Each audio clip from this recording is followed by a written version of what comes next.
ষড়যন্ত্র করছো টঙ্কার। তোমাকে কুমারের থেকে এত দূরে টেনে নিয়ে আসলাম যাতে তোমার জীবন থেকে কুমারকে চিরতরে দূরে সরিয়ে দেওয়া যায়। আমার কথা ভাবিস না কিরণ, প্রাসাদে ফিরে যা। নকুল, তোকে একা ফেলে রেখে আমি কোথাও যাব না। এখন আর ফিরে গিয়ে কোনো লাভ নেই কিরণমালা। আকাশের দিকে তাকিয়ে দেখো।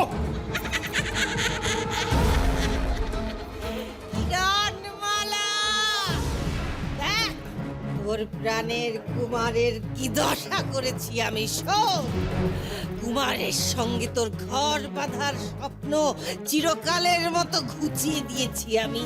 তুই ওকে বাঁচাতেও পারবি না। কটকটি, তোমার শত্রুতা তো আমার সাথে।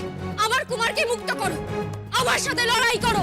শোন, সারাটা জীবন তোকে কুমারকে ছাড়াই বাঁচতে হবে। এইটাই তোর শাস্তি। না কটকটি, আমি আমার কুমারকে উদ্ধার করবই। উদ্ধার করবে কুমারকে?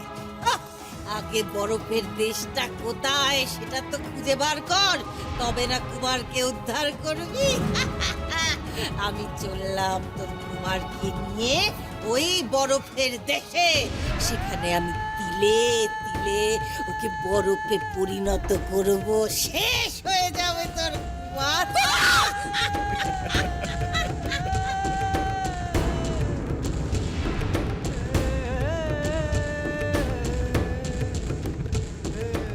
কিরণমালা, আমায় গ্রহণ করো। একমাত্র আমিই তোমার কুমারকে উদ্ধার করে আনতে পারি। আমার সাহায্য তোমায় নিতেই হবে কিরণমালা। যদি আমার শর্তে রাজি থাকো আমায় ডেকো।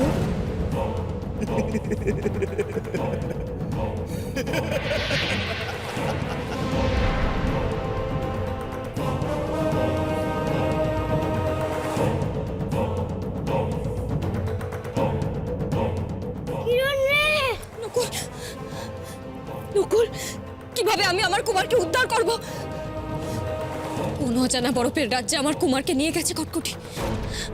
তবে কি কুমারকে উদ্ধার করার জন্য আমাকে টঙ্কারের সাহায্য নিতে হবে?